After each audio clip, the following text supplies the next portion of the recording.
a 5-day Jharu or Broom Yatra in Gujarat this week. The fledgling Aam Aadmi Party is spreading its wings, hoping to repeat its stellar election performance in Gujarat. It says it has established its presence in all districts, with the membership crossing 3 lakhs. The question is, will the Aam Aadmi Party resonate with the voter in Gujarat? In a state described as vibrant, is there space for a new challenger, for an alternative force? The Ahmedabad office sees a steady stream of visitors. Grassroots workers, businessmen, students, farmers and daily earners. There are reports, however, that party workers in some districts are facing harassment and intimidation by the state police and intelligence bureau. Modi ji ने जिस तरह से भय और आतंक का वातावरण पूरे गुजरात में फैलाया हुआ है, उसमें से बाहर निकलने का कोई होप उनके सामने नहीं था, क्योंकि कांग्रेस पार्टी भी जिस तरह से गुजरात में है न के बराबर है।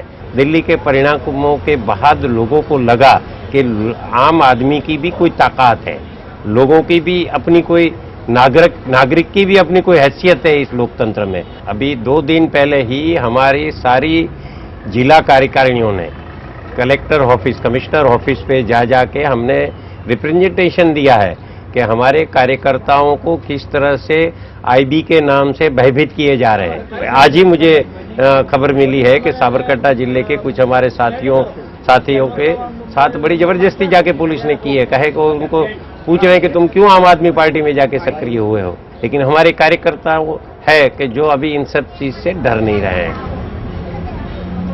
The party says Gujarat's growth model has been disastrous for the common man. According to it, the state government has failed to address basic issues of education, health, water, sanitation and the rights of unorganized workers. कुछ जो काम हो रहे थे और गुजरात उसमें अपने हिसाब से जो वनरेबल कम्युनिटीज है उसके साथ में एक अपनी जो गति बन रही थी, उसमें पिछले 10 सालों में सरकार बिल्कुल उस दिशा में कह सकते हैं कि रास्ता पटक गए हैं, क्योंकि बजटरी प्रोविजंस जो होना चाहिए वो नहीं हो रहा है। और उसके कारण जो ही ये है कि ये जो मेलेस लगते हैं या तो जो भी उत्सव के पीछे नॉन प्रोडक्टिव एक्सपेंडिचर्स जो हो रहे हैं, हाँ, उसमें इतना ज़्यादा स्टेट एक्सपेंडिचर है तो गुजरात की डेप्ट बहुत ही बढ़ रहा है। डेप्ट जो देना है, हाँ, उसका इंटरेस्ट पे जो करना है उसके लिए भी डेप्ट लेना पड़े, ऐसी स्थिति में गुजरात सरकार की आज स्थिति है। गुजरात के विकास का मॉडल मुर्दाबाद। The Aam Aadmi Party has extended support to the strike called by nearly 5,000 contractual sanitation workers of the Ahmedabad Municipal Corporation. A majority of the workers are Dalits who are demanding a reasonable salary, full-time and permanent employment. Those who are Safai Kamdar and those who are class 3 and class 4 workers, they went on strike with their demand that they have been paid 100 rupees for 4 hours and 200 rupees for 8 hours, and no provident fund since they are working 7 to 22 years, and these workers are around 5,000, and as far as that policy is concerned, it exists since 1982. That those who completes 5 years and 900 days, they are required to make the permanent. There are thousands of workers who have been made permanent as per that policy. But since last 2 decades, they are not implementing this policy. And what they have done, they have just created the different classes in this work, for this work. That is regarding daily rated, consolidated, then part-time. Time करो मना क्या लगे हमारे झाड़ू मारवानी 23 वर्ष થઈ ગયા आज का 20 रुपया में मैं काम करता है हमारे नाना बच्चा मोटा करवाना हो क्या लगे हमें साइन 100 रुपया में શું કહે 100 रुपया बताओ कोई पोषण धरे છે અમે 15-20 વર્ષથી કામ કરી છે હા और પગારમાં કઈ નહીં બેન હા પગારમાં નથી કઈ 100 रुपया આલે છે 70 હતા ને 100 કર્યા For 40 years, this slum called Kacha Chhapra has been home to some of the sanitation workers. કશું આવતા નહીં બીમારી થઈ જાય છે અત્યારે શું અમને આલા છે ગરીબ માણસ આયેલું કઈ જાય છે આયેલા પૈસા લઈ જાય છે ને કઈ જાય છે શું ખાવા પીવાનું અમારા ગરીબ માણસ આવા ઝુંપડપટ્ટીમાં રહી છે કંઈક તો કરો કંઈક તો વિચારો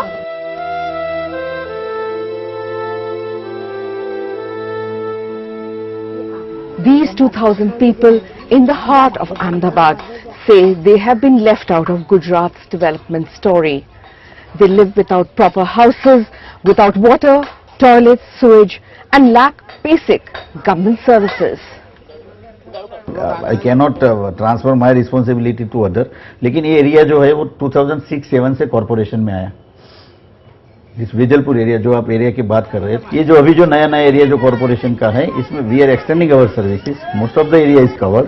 वाइल दिस इज, आप जो बता रहे हैं मेरे को भी एक बार पता करना पड़ेगा. It is only Gujarat which is claiming that we are vibrant, we are swarming, we are prosperous. We are receiving investment to the tunes of 20 million crores. And if this is the case, then obviously we the people would ask for a better life. This is just not a case with sanitation workers. If we take Vidya Sahayaks, Lok Rakshas, Forest Guard, drivers of AMTS, drivers of ST, millions of factory workers, most of the people, most of the industrial workers and state government employees in a state which is claiming to be vibrant are denied minimum wages. And in this regard, a PL has also been filed in the High Court of Gujarat, in response to which Government of Gujarat filed an affidavit and said, sorry, we don't have enough money. The Ahmedabad Municipal Corporation reached an interim settlement with the Safai Karamcharis 28 days after the strike began. Many workers, however, continue to be on contract. Back at the office, we meet some of the newest members of the Aam Aadmi Party who are excited by the promise of a citizen-friendly, corruption-free state. भ्रष्टाचार तो बहुत कुछ है यहाँ. कुछ आपकी जिंदगी में क्या भ्रष्टाचार देखने को आता है? जैसे कि हमारे यहाँ जो रोड है, लाइट, पानी वगैरह के अंदर कुछ काम होता नहीं और दिखावा होता है खाली. तुम आप आके देखो तो गांव के अंदर हर जगह गंदगी है और रोड है, न लाइट का ठिकाना, न पानी का वो है. हर जगह कुछ न कुछ प्रॉब्लम है. Asmat Khan is a tempo driver. He says he finds it difficult to find work. बहुत मुसीबत में हम, मतलब अभी काम धंधा टेम्पो पे भी नहीं है, क्योंकि आगे से काम चलेगा तो टेम्पो में माल भरेंगे. पैसे आ रहे, पैसे जा कहाँ रहे वो बताओ ना अपन मेरे को. मैं ये देखना चाहता हूँ, पैसे आते हैं खरी, बोलते सबके पैसे आते बराबर, पैसे आते तो पैसे जाते कहाँ है. तो मैं आया इसके लिए आया. मैंने कहा चल इसमें मेरे जाना पड़ेगा जब भी मेरा कोई प्रॉब्लम सोल्व होएगा. यूं नहीं प्रॉब्लम मेरा सोल्व होने वाला नहीं है हमारी चाली में. भरोसा कितने के मैंने देखा जब टीवी में कि हाँ ये पार्टी कर सकती है काम, तो इसके लिए मैं यहाँ आगे बढ़ा हूँ. आप जो हमारे लिए करेंगे तो हम तुम्हारे लिए जान भी हाजिर करने के लिए तैयार है.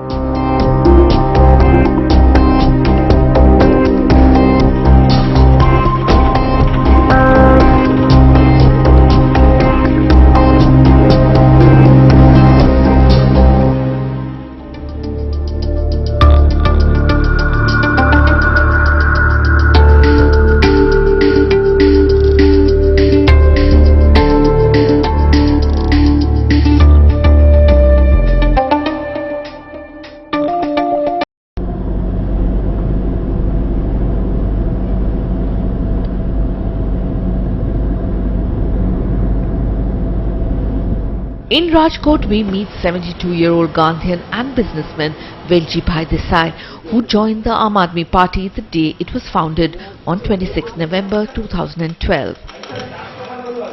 He describes himself as an enemy of big business houses, which he says is the cause of exploitation of the people. ये तो हमारी ऑफिस है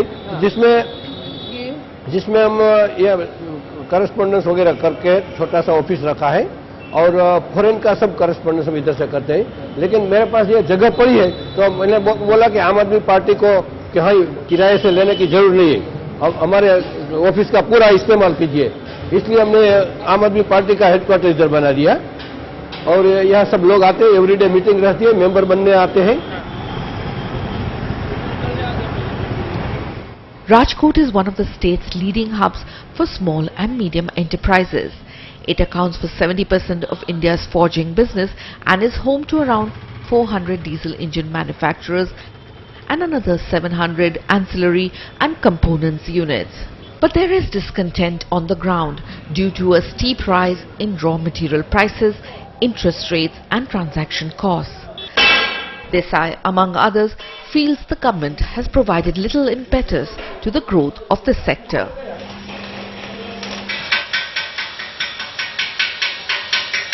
बीजेपी या कांग्रेस ये सब अरबोपतियों के साथ गठबंधन करके हमारे देश को शोषण करने का ये काम करते हैं। आपको क्या लगता है कि जो अभी पॉलिटिकल पार्टी है पावर में वो छोटे उद्योगों को सपोर्ट नहीं कर रही है?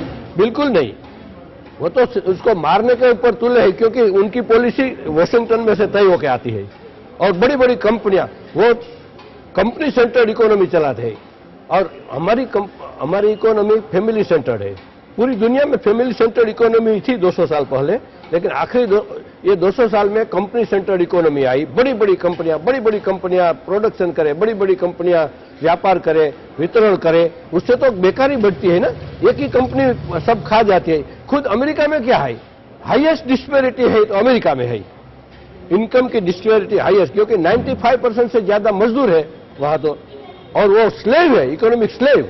आज जो गुजरात में चल रहा है, जो विकास का माहौल पूरा देश भर में या विदेश में भी है कि गुजरात विकास कर रहा है, तो 2 या 5 कंपनियां बड़ी हो जाने से तो किसी का विकास होगा नहीं। मेरा शरीर है, मेरा एक अंग बढ़ जाएगा तो उसको हम डिसीज बोलते हैं। हमारा घर का खुद का छोटा फैक्ट्री है बोल्ट बनाने का, तो मैं वो फैक्ट्री चलाता हूँ। और अभी जो है वो मैंने ठान लिया है कि जब तक ये चुनाव आते हैं, देश में एक बदलाव की लहर की जरूरत है, तो तब तक मैं अपना समय इस कार्य में जरूर से दूंगा। पिछले 66 सालों से हमने देख रखा है कि किसी भी पार्टी जो प्रस्तापित जो पार्टियां हैं वो क्या कर रही है, हम सबको मालूम है। तो बहुत जरूरी एक हो चुका है कि एक देश में स्वराज की स्थापना हो और जो पावर है वो डिसेंट्रलाइज हो। लघु उद्योग अपना इंडस्ट्रियल एस्टेब्लिश करने के लिए अगर बैंक से लोन लेने जाते हैं तो उसको वो इजीली अवेलेबल नहीं होता है करप्ट सिस्टम से। जैसे अपूर्व भाई ने कहा कि उसको कोई एजेंट को वो कुछ 2%, 3% इस तरह से उसको पैसे दे के अपना काम कराना पड़ता है। लोन्स जो कि लघु उद्योगों के बेस में रहती है कि हर कोई आता है लघु उद्योग में आता है, वो पैसे वाला नहीं होता है। हमारे यहाँ लघु उद्योग केंद्र के थ्रू जो वाजपेयी बैंकेबल योजना है, प्राइम मिनिस्टर रोजगार योजना, उस तरह अगर एप्लीकेशन करता है तो उसकी लोन बैंक रिजेक्ट कर देती है, उसको वो लोन्स अवेलेबल नहीं होती है। लोग मजबूरी में बहुत भारी ब्याज सूद से पैसे उठा के बिजनेस चलाने की कोशिश करते हैं, वो चला नहीं पाते। नौबत यहाँ तक आती है कि छोटे इंडस्ट्रियलिस्ट आजकल आत्महत्या तक कर लेते हैं। बहुत करप्शन है, सब मिनिस्टर करप्ट मिनिस्टर से। हाँ, अभी मैं किसी का नाम तो नहीं लेना चाहता हूँ, पर अगर आप एडीआर उठा के पढ़ेंगे तो आपको जो जिसके ऊपर क्रिमिनल चार्जेस है और जिसके ऊपर सीरियस क्रिमिनल चार्जेस है, एक आध मंत्री तो ऐसे है जिसको खुद कोर्ट ने उनको जेल की सजा कर दी है, फिर भी वो गुजरात के मिनिस्टर की हैसियत से वो चालू है। कोई भी आइटम एक्सपोर्ट होता है तो उसमें अभी ऐसा ही रूल हो गया है कि वो तो खुद कभी कभी आता भी नहीं है एक्साइज ऑफिसर, ठीक है, उसके कुछ बंदे ऐसे ही रखे हुए हैं अनऑफिशियली, वो आके चेक करके सील लगा के चले जाते हैं। उसका फिक्स भाव है इतना देने का। यहाँ गुजरात की गवर्नमेंट जो है ये 2 शब्दों का काफी इस्तेमाल करती रही है, एक है गुड गवर्नेंस और एक है वाइब्रेंट गुजरात। सो ये 2 शब्दों से मैं काफी दुखी हूँ, क्योंकि I never have felt that type of good governance in my day-to-day life. There is a similar sense of neglect of real-life issues in Rajkot's jewellery industry, which involves nearly 1 lakh people. The murder of a bullion trader in Ahmedabad this month has raised fears of the everyday threat to life and led to a day-long strike by jewellers in different parts of the state. वो जोखिम हम लोगों को ज्यादा तकलीफ दे रही है। हम लोगों के अंदर भय खड़ा हो गया एक जाता है कि अगर हम खाली हाथ भी अब निकलते हैं बाजार में तो हम सिक्योर नहीं है। तो आपको क्या चाहिए सरकार को? प्रोटेक्शन, पर्टिकुलरली सोनी बाजार, ज्वेलरी मार्केट। पूरा गुजरात में तो बहुत ऐसे बनाव बने कि हमारे लोग लूटे गए हैं, हमारे कितने छरी उड़ा दी है, कितने पिस्तौल रखा है। ऐसा बहुत बनाव गुजरात, पूरे गुजरात में 3 साल इतने ज्यादा हो गए कि मैं समझता हूँ कि पहले 10 था, आज 500 बनाव ऐसे बन गए। मोदी जी है जो पीएम बनना चाहते हैं, वो सब जगह घूमते हैं। अभी गुजरात में क्या चल रहा है शायद उसी को कम मालूम होगा। तो बहुत ये क्राइम बहुत ज्यादा हो गया, बहुत ज्यादा हो गया क्राइम। हमारा पूरा समाज बीजेपी से जुड़ा हुआ है, सरकार हमारी है उसके साथ लड़ना पड़ता है, यही हमारे को दुख भी है। 30-year-old Denise Adesera, a jeweller's son, has joined the Aam Aadmi Party. मैं अभी 3 दिन पहले ही आम आदमी पार्टी से जुड़ा हूं। मुझे लगा कि नहीं, ये एक एनजीओ टाइप पॉलिटिकल पार्टी है, क्योंकि ट्रांसपेरेंसी बहुत है उसमें। आप देख सकते हैं उसकी वेबसाइट में जो भी डेटा डाल रहे हैं वो दूसरी पार्टी नहीं डाल रही है। The next day we visit the ceramic units of Morbi, another cluster of small and medium enterprises. 60 kilometers from Rajkot, Morbi is the former capital of a princely state in Saurashtra. With an annual turnover of 4,000 crore rupees, the 600 ceramic units here are responsible for 90% of the country's ceramic production. ये पिछले 6 साल से growth ज़्यादा हुआ है। इसके कारण क्या है? इसका कारण है कि यहाँ डोमेस्टिक मार्केट और हमारा खुद का मेहनत, और दूसरा नंबर में वो मोदी साहब ने 6 साल पहले यहाँ गैस का पाइपलाइन दिया था। वो ये टाइम पे 14 रुपया गैस का प्राइस था, इसीलिए ये गैस के हिसाब से ये पूरा ग्रोथ हुआ था। फिर क्या हुआ? अभी आप लोगों ने स्ट्राइक क्यों किया? अभी रेट इतना बढ़ा दिया है कि अभी 14 रुपया से अभी 40 रुपया 40 रुपीज प्राइस कर दिया। मतलब ये पॉसिबल नहीं है यूनिट चलाने के लिए। इसके पहले फ्यूल का कोई ऑप्शन नहीं है। हमारे पास वो कोल गैसिफायर चलता था, वो बंद करवा दिया है। मतलब सिर्फ मोनोपोली एक ही जीएसपीसी गैस के पास है। उन लोगों ने बोला कि भाई रेट में तो हम कुछ नहीं कर पाएंगे, अगर आपको इंडस्ट्री नहीं चलाने का है तो आप नहीं चला सकते। The industry went on strike on 27 November last year, incurring daily losses of nearly 50 crore rupees. Supporting the Bandh call, paper mills, transporters, box makers, traders and even private officers joined the strike for a day. But there was no response from the state government. There is simmering resentment among Morbi ceramic unit owners. A 24-day strike to press for their demands from the government has come to naught. The ceramic industry says it was compelled to call off the strike because it affected the livelihood of nearly 2.5 lakh people who were directly employed by the ceramic units and about 3 lakh people who earn from it. अभी industries अभी ऐसी position में है कि China के सामने अगर हमें कॉम्पीट करना है मार्केट में, तो हमारा जो गुजरात सरकार में हमने डिमांड रखा था, जो 3-4 डिमांड है, उसको गवर्नमेंट को सॉल्यूशन करना ही होगा। अगर नहीं करेगी तो ज़्यादा से ज़्यादा 6 महीना या तो 1 साल में ये इंडस्ट्रीज खत्म हो जाएगी। हाँ, सेंट्रल गवर्नमेंट के सामने भी हमारा डिमांड था। उसमें से एक तो हमारा जो एक्साइज है, उसमें हमें एक सिस्टम बना दिया जाए, कंपाउंड लेवी, या तो 4% एक्साइज कर दी जाए। और दूसरी, जो चाइना के सामने जो मटेरियल इंपोर्ट हो रहा है, उसमें एंटी डंपिंग ड्यूटी लगा दी जाए। और जो हमारा मटेरियल यहाँ से एक्सपोर्ट हो रहा है, तो एक्सपोर्ट के सामने हमें जो ड्यूटी ड्रॉबैक है वो अभी 2-2.5% है, उसको बढ़ा के 10% किया जाए। हम कहीं भी गए हैं हमारा प्रश्न लेके, तो किस लोगों ने हमें कैसा रिस्पॉन्स दिया है, तो उसके हिसाब से तो हम जब भी वोट देने को जाएंगे तो हम सोचेंगे, क्यों नहीं सोचेंगे। आज हमारा वोट है, हमें अधिकार है किसको देना है, किसको नहीं देना है। आज इंडस्ट्रियलिस्ट तो हम ऐसा सोचते हैं ना कि आज जो हमारे लिए बैठे हैं, हमारा जो काम करते हैं, उसको हम वोट देंगे। The Aam Aadmi Party is articulating the sentiments of disenchanted ordinary citizens and mobilizing them. This was the key to the party's success in Delhi.